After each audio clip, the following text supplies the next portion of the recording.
आज ये हम सब जानते हैं, सब उनका हुक्म है, उनकी प्लानिंग है। कैसे वो किसको ज़रिया, जैसे ठीक बता रहे थे, ज़रिया बन जाते हैं, कैसे वो संगत को जोड़ने के लिए हम सबको तैयार कर देते हैं।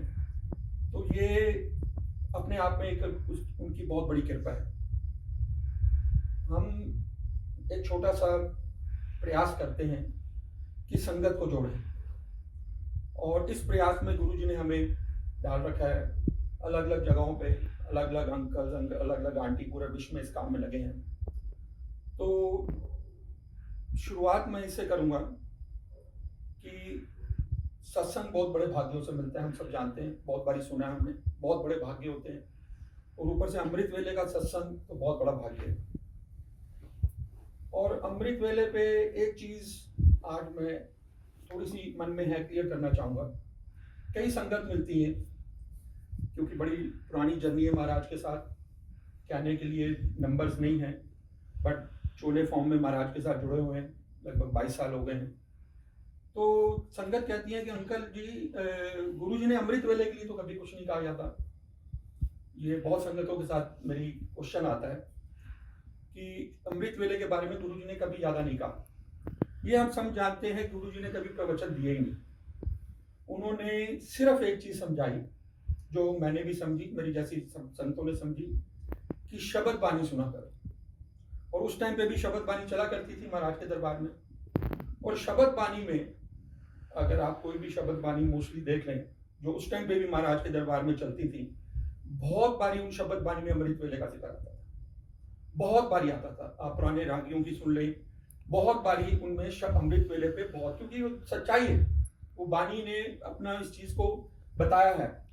तो महाराज ने क्या कहा हमें कि शब्द सुना करो, आपको आंसर उसी में से मिलेंगे, आपको अपनी जो पर्सनल आंसर है उसी में से मिलेंगे। तो हमें ये एक आंसर मिला कि अब जब महाराज के समय में वो बानी चलती थी और उसमें अमृत वेला बार बार आते थे, तो इसका मतलब महाराज एक इशारा कर रहे थे कि अमृत वेले की अपनी बड़ाई है, पर उसकी एक अवस्था है, आसान नहीं है अमृत वेला करना। वो जब अवस्था बख्शते हैं, जब उनकी कृपा बख्शती है, तब हम उनसे कोई अमृत वेले में जुड़ पाता है। पर हम ये इस चीज़ को आज थोड़ा क्लियर कर लें, अमृत वेला जिसको हम ब्रह्म मुहूर्त भी कहते हैं, ये पूरे विश्व में जितने भी संत महापुरुष हुए हैं, अमृत वेला जरूर में जुड़ते हैं, और ये एक अलग वातावरण होता है, ये बहुत बड़ी ब्लेसिंग है। तो ऐसे ही हम सेवा में लगे हैं, हमारा एक छोटा सा ग्रुप है, सेवा ग्रुप। और पहले भी हम इस चीज़ को शेयर कर चुके हैं कि from the first day of the lockdown महाराज ने हमें एक नई सेवा बख्श दी। सेवा बख्श दी कि सत्संग शुरू होने चाहिए। अब वचन तो उन्हीं के थे, क्योंकि उन्होंने बहुत समय पहले कहा हुआ था घर घर सत्संग होंगे।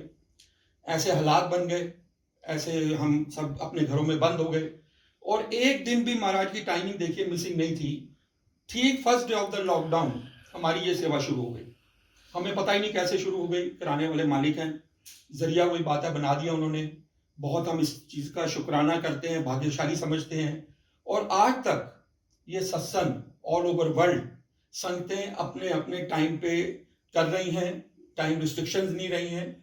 शुरू में तो हम एक टाइम पे ही जोत जलाते थे 5 बजे शाम को, जब पूरे लॉकडाउन में बंद थे। अब हम संगतों को सिर्फ रिक्वेस्ट करते हैं कि जब आपकी भावना बने, जब आपको समय मिले, करने की कोशिश जरूर करा करें। बहुत बड़ी कृपा है सत्संग। अमृत वेला तो हम घर पे भी करते हैं, मैं भी अमृत वेला, जैसे आज एक नया अध्याय मेरा शुरू हो रहा है, कि ये 3-4 दिन से बिल्कुल ठीक काम करने, कि ये वाइब्रेशंस, आप इसको टेलीपैथी कह लीजिए, मैसेज कह लीजिए, उनका हुक्म कह लीजिए, चल रहा था कि संगत में जाके सत्संग में अमृत वेला करना। और साथ में जो आज मेरे को इस सेवा में महाराज ने लगाया है, ये मेरी एक नई सेवा है। और इस प्रतिज्ञा के साथ कि हम 40 दिन, जो आज से मेरा और हम सबका, आपका तो चल ही रहा है, मेरा भी चल रहा है, वो जब उसका 40 दिन पूरे होंगे उस दिन पे हम उसको भी अपना ज्ञापन करेंगे। पर ये नया अध्याय आज हमने शुरू किया, क्यों कि हम जब पहले दिन से हम ये सत्संग कर रहे हैं 25 मार्च से, हम रिंकू भाई साहब को फॉलो कर रहे हैं। रिंकू वीर भाई साहब को बहुत लोग जानते हैं, पूरे विश्व में उनका, और अमृत वेले पे जो उनका मेन फोकस है, वो कितने लोगों को, लाखों को पूरे वर्ल्ड में उन्होंने जोड़ा। कल्याण हो रहा है। और वो भी उनको ही फॉलो करते करते हमने ये सत्संग शुरू किए थे, और उन्हीं को फॉलो करते करते कल से जो 21 अक्टूबर, आज 22 है, 21 अक्टूबर से रिंकू भाई साहब ने चलिया शुरू किया। उन्होंने कल से शुरू किया, हम आज से कर रहे हैं अपने ग्रुप में। तो कल उनका ये एक मैसेज था ऑल ओवर वर्ल्ड कि हम चलिया रख लें। उनका जो भाव था कि गुरुपुर्व आने वाला है, 30 नवंबर को गुरुपुर्व है, गुरु नानक जी का बर्थडे। तो इस हिसाब से 40 दिन गुरुपुर्व वाले दिन पूरे होंगे। तो बहुत बड़े भाग्यशाली हैं हम कि एक नया एडिशन ऑफ चलिया हम करने जा रहे हैं। और हम जो ये 40 दिन को मेरे को सेवा का जो हुक्म हुआ है, ये 40 दिन में जो हमारी सत्संग प्लेलिस्ट हम पोस्ट करते हैं, आज भी पोस्ट हुई है, और वो भी कई संगतें अपने घरों में प्ले कर रही होंगी और हर कोने में प्ले कर रही होंगी। तो उसी सत्संग के जो प्लेलिस्ट का कुछ जो हमने समझा, तो वो हमें मेरे को एक किस्म से हुक्म है कि और संगतों को वो बताएं, कि कई लोग प्लेलिस्ट नहीं सुन पाते हैं, सत्संग नहीं कर पाते हैं, तो उनके कुछ अंश अगर हमें मिल जाएं जो कि बहुत ज़रूरी हैं। क्योंकि हमने ये देखा है कि जितने ये पीछे लॉकडाउन पीरियड में जो ये व्याख्याओं से जो बानी तो हम सुनते हैं, बहुत पहले से सुनते आ रहे हैं, पर अब जो इसको समझने का मौका मिला, ये पहले हमें कभी नहीं मिला था। और ये महाराज की कृपा है, शायद उनकी लीला है, ये शायद हमें बताना चाहते हैं। और बहुत संगतों से बात होती है कि जीवन बदल गया है। जीवन तो पहले ही बदला है महाराज ने। ये बैठे हैं जिन्होंने हमारा जीवन तो पहले, आप जितनी भी संगत से मिलते हैं, हर का एक ही जवाब होता है कि आजकल जीवन बदल दिया है इन्होंने, जीवन पलट गया। और ये जो एडिशन लॉकडाउन में हमें ये व्याख्या सुनने का मिला, इससे तो समझ लीजिए हमारा खाली जो मटका महाराज ने तैयार किया हुआ था वो भरना शुरू हो गया, और हमें समझ आने लग गया कि हम कहाँ खड़े हैं। तो हम ये 40 दिन जो आज से शुरू करने जा रहे हैं, जो आज हमारी प्लेलिस्ट है उसी के ऊपर चलेंगे। और पूरे 40 दिन, आज आप अभी सुन रहे थे जपजी साहब का पाठ, अभी शुरू में पहले चला, ये पूरे 40 दिन, आज से लेकर पूरे 40 दिन तक जपजी साहब के ऊपर ही बात है। जपजी साहब की कितनी ताकत है, इस बानी की, इस पाठ की कितनी आपको समझ में आएगा। जो हम करते हैं, मैं भी करता हूं, बट समझ कम आता है। वो तो हम पहले भी सुनते थे, महाराज से संगतें कहती थी पंजाबी थानू समझ ही नहीं आती, पर उन्होंने कहा सुनो, बाकी जब एक बारी सुनेंगे, 2 बारी सुनेंगे, समझ आएगी।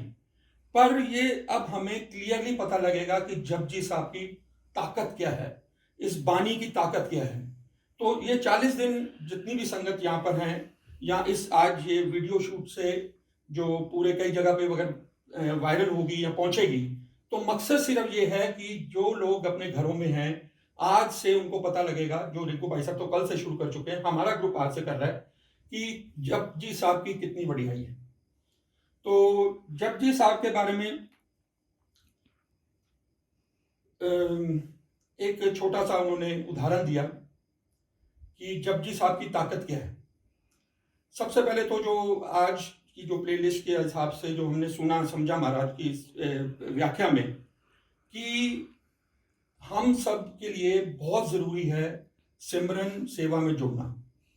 और एक चीज़ नहीं आज पता, हर बारे में कुछ नई चीज़ें पता लगती हैं, चीज़ें तो वही पुरानी हैं। अरदास में उन्होंने बात बताई कि हम सब अरदास करते हैं। हम अरदास तो वैसे अपने लिए करते हैं, क्योंकि वी आर सेल्फिश। हम मांगते हैं कि महाराज मेरा ये ठीक कर दो, मुझे ये दे दो, मुझे वो कर दो। पर देखिए सिक्खी की कितनी बढ़ियाई बताई गई है कि जब हम अरदास अपने लिए करते हैं, तो बानी ये कहती है, जब अरदास हम खत्म करते हैं, तो ये बोला जाता है, नानक नाम चढ़दी कला तेरे बहाने सरबत दाखला। मीन्स अपने लिए तो कर चुके हैं, पर एंड में ये बोलते हैं, तो इसका मतलब सरबत का भला, कि उस अरदास से अपना तो भला हुआ, बाकी सरबत का भला हो गया। हम मतलब ये जाते हुए महाराज ने कितनी सुंदर पंक्तियां लिख दी, नानक नाम चढ़दी कला तेरे बहाने सरबत का भला। तो एक अरदास का ये कुछ लाइनें हमने समझी आज। उसके बाद हमने ये समझा कि आज कोविड का टाइम है, सारी पृथ्वी पे जब से इतिहास बना है इतना दुख कभी नहीं आया। कितनी भी वर्ल्ड वार हो गई, कितनी भी लड़ाइयाँ हो गई, पर ये पहली बार ऐसा समय आया कि पृथ्वी पे इतना दुख आया। ये एक उनकी रचना है, उनकी लीला वही जानते हैं, इसके क्या कारण है हमको कुछ समझ भी आ रहे हैं, कुछ आगे समझ में आएंगे। तो पर इसमें हमें ये समझ में आया कि इस दौरान में जो हम सब दुखी हैं, पर उसमें कई विरले थे जो उस दुख को दुख नहीं समझ रहे थे, कि दुख में जब हम इनको याद तो करते हैं, और जो आज हमें ये टाइम मिला लॉकडाउन का, इसमें विरले ही बहुत दुखी तो नहीं थे इतने, और साथ में शुक्राना भी कर रहे थे कि आपने हमें मौका दिया कि हम आपके साथ ज्यादा नजदीक जुड़ रहे हैं। ये बहुत बड़ा भाग्य रहा हम सबके लिए। तो एक चीज समझ में आई कि हम दुख में सब ऐसे सत्संग या प्रेयर या मंदिर जाते हैं, पर सुख में भी हमें महाराज को याद रखना है। सुख में, दुख में तो सिमरन सब करे, सुख में करे ना कोई, पर जो सुख में सिमरन करे तो दुख काय को। तो ये महाराज ने हमें समझाया, हम बानियों से समझ रहे हैं कि हमें दुख में अरदास करनी है, फरियाद करनी है, और सुख में उनका शुक्राना करना है। जितना हम शुक्राना करेंगे, हमारी जो लाइफ की नेगेटिविटी अंदर की है वो खत्म होती जाती है। कई बार हम पहले इस चीज को कह चुके हैं। तो आज क्योंकि समय बहुत कम होता है, आज का जो बहुत ही सुंदर उदाहरण आया, और मतलब ये हमें पता लगता है कि कई नई चीजें हमें पता लगती हैं हमारे समाज में क्या हो रहा है। बहुत सुंदर उदाहरण आया जपजी साहब की ताकत का। आपने सबने एक फिल्म एक्ट्रेस का नाम सुना है, मधुबाला। बहुत पुरानी, बहुत मतलब एक्ट्रेस रही है अपने जमाने की। मुझे पहली बार आज पता लगा कि मधुबाला मुस्लिम थी। उनका असली नाम मुमताज था। उनके बारे में आज की शब्द वाली व्याख्या में हमारे आया कि मधुबाला के साथ म्यूजिक डायरेक्टर थे महेंद्र सिंह जी। महेंद्र सिंह जी उस टाइम पे कोई फिल्म बन रही थी, तो उनको मधुबाला के साथ ट्रैवल करने का बहुत बड़ी मौका मिला। तो वो लिखते हैं कि जब अभी कभी वो ट्रैवल करते थे, कभी ट्रेन में या कभी किसी सफर में, तो मधुबाला सर ढक के उनके पर्स में से एक छोटी सी किताब निकालती थी और वो पढ़ने बैठ जाती थी, और बाकी सब अपनी बातों में लगे थे या जो भी अपना जो हम रूटीन में करते हैं। महेंद्र जी लिखते हैं कि मैं उनको रोज जब भी ट्रैवल करता था या जब भी कभी शूट से पहले भी देखता था, तो जब भी उनको मौका मिलता था मधुबाला को छोटी सी किताब पर्स में से निकाल के सिर ढक के पढ़ना शुरू कर देती थी। अब वो लिखते हैं कि मेरी तो हिम्मत नहीं पड़ी, कि मुझे पता है ये मुस्लिम है, ये अपना कोई कुरान पढ़ रही हैं, क्या पढ़ रही है, पर अब किसी का पर्सनल मैटर कोई हिम्मत नहीं कर सकता कि आप क्या पढ़ रहे हो, क्यों पढ़ रहे हो। तो ऐसे चीजें वो देखते रहे। तो एक दिन वो पढ़ रही थी अपनी ऐसे ही रूटीन में सिर ढक के, तब शूट तैयार हो रहा था, तो उनको मैसेज आ गया कि आपका शूट तैयार हो गया, आ जाइए। मधुबाला ने कहा ठीक है। उन्होंने जो किताब थी जो छोटी सी वो पढ़ती थी, पर्स के ऊपर ही उल्टी करके रख दी और चली गई। अब महेंद्र सिंह जी कहते हैं कि मुझे ये मौका मिल गया देखने का, क्योंकि एक तो पर्स में नहीं थी, तो पर्सनल तो नहीं रहा कि मैं पर्स में आप देख रहा हूँ, क्योंकि उनको बड़ी जिज्ञासा थी पढ़ती क्या है, क्यों पढ़ती हैं। तो वो उन्होंने जब चली गई तो उन्होंने उस किताब को उठाया और देखा, तो वो जपजी साहब थी। अब ये देखिए कितना बड़ा आज हमें एक नई चीज समझ में आई। अब मुस्लिम, क्योंकि यहाँ बानी कहती है हिंदू मुस्लिम सिख ईसाई कोई अलग नहीं है, ये तो हमने अपने बना दिए अपने धर्म पे। तो वो जपजी साहब पर फारसी में थी, पर जपजी साहब उनको समझ में आ गया कि भाई ये जपजी साहब है, उन्होंने किताब रख दी वहां पर वापस। पर बड़ी हैरानगी हुई कि ये मुस्लिम है और जपजी साहब का इतनी लगन से पाठ करती हैं, और जब देखो जब फुर्सत मिलती है ये सिर ढकती हैं और बड़े इज्जत मान से जपजी साहब कर रही हैं। मौका देके उन्होंने पूछा मधुबाला से कि आप ये जपजी साहब का पाठ कर रहे हो, जो कर रहे हो आप, फारसी में लिखा हुआ है, ये आप क्यों करते हो, क्या आपको लगा इसमें। तो उन्होंने जवाब दिया मधुबाला ने कि मैं बहुत दुखी हूँ, पिछले कुछ समय से बहुत दुखी हूँ, और मन बड़ा बेचैन रहता है, और मुझे कुछ समझ नहीं आ रहा था। मैंने अपने परवरदिगार को, अपने अल्लाह को प्रेयर तो करती हूँ, पर मुझे एक इशारा हुआ कि जपजी साहब पढ़ना शुरू करो, और मैंने फारसी में ये जपजी साहब, क्योंकि मैं उर्दू ज़्यादा समझ पाती हूँ, तो उन्होंने कहा कि मैं ये जपजी साहब का मैंने ये पढ़ना शुरू कर दिया। और उनके ये शब्द हैं कि जब जब मैं इनको पढ़ती हूँ मुझे बहुत शांति मिलती है, और मुझे कई अपनी चीज़ें बदलती नजर आती हैं। अब देखिए एक मुस्लिम लेडी, हाई प्रोफाइल एक्ट्रेस, उनकी भावना जपजी साहब से आज हमें पता लगी कि ये ऐसी शक्ति है कि ये कुछ भी कर सकती है। उसके बाद उन्होंने लिखा आगे कि ठीक 7 साल बाद मधुबाला की डेथ हो जाती है। सब जानते हैं, बड़ी छोटी उम्र में चली गई। और डेथ हो जाती है।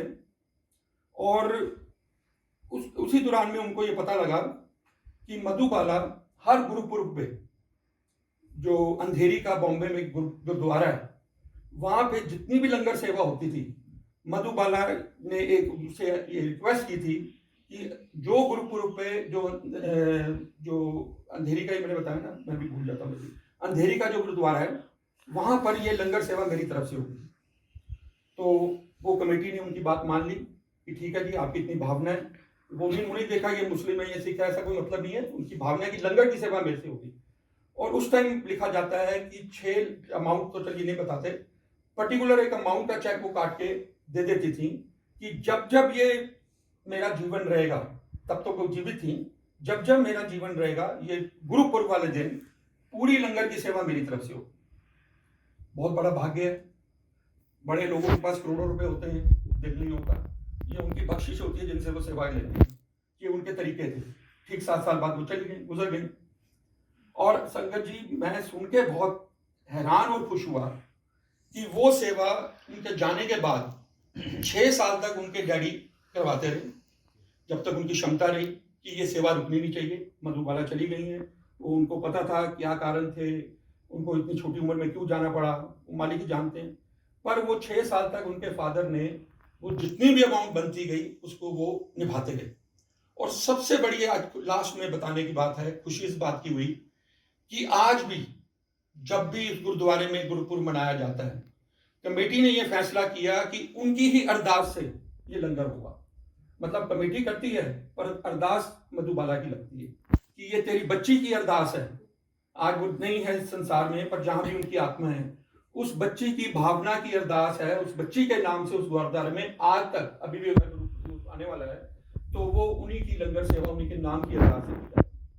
तो ये छोटे से एक, हमें जब हर व्याख्यान में ऐसी चीजें सुनने को मिल रही हैं पिछले कई महीनों से, तो मतलब ज्ञान की तो बात ना, हम कोई ज्ञानी है ना कोई ऐसी चीज भावना है, बट ये सुनकर हमें एक मोटिवेशन मिलती है, एक विश्वास पैदा होता है। और यही महाराज के तरीके थे। सत्संग हम क्यों करते हैं खड़े होकर? क्यों महाराज ने कहा कि खड़े होकर सत्संग किया करो? सिर्फ अपना ब्लेसिंग शेयर करो और आपको सुनकर शायद कुछ संगत में कुछ भावना जाग जाए, विश्वास बढ़ जाए। और वो करते करते आज 100-200 की संगत कहाँ करोड़ों में पूरे वर्ल्ड में है, ये हम सब देख रहे हैं और ये उनका प्रूव हो रहा है। तो ज़्यादा समय नहीं लेंगे, बस इतने में ही बहुत बहुत शुक्राना। और इसी तरह ये जो आज सेवा बख्शी गई है हमें, जो हमने चलिए के फॉर्म में कर रहे हैं, हमारा पूरा ग्रुप कर रहा है और आगे से भी जो फॉरवर्ड होगी, और जो अब ये नई सेवा के रूप में उन्होंने बख्शा है, तो मेरी भी अरदास है कि महाराज मेरे से ये पूरी कराएं। और जो भी यहाँ आए उस ये रोज आपको अब जपजी साहब से रिलेटेड ही, जपजी साहब की हर जो आप शब्द आएंगे उसके वो व्याख्या में आया करेगा और हम 40 दिन इसी का करेंगे। तो बहुत बहुत शुक्राना गुरु जी। जय गुरु जी।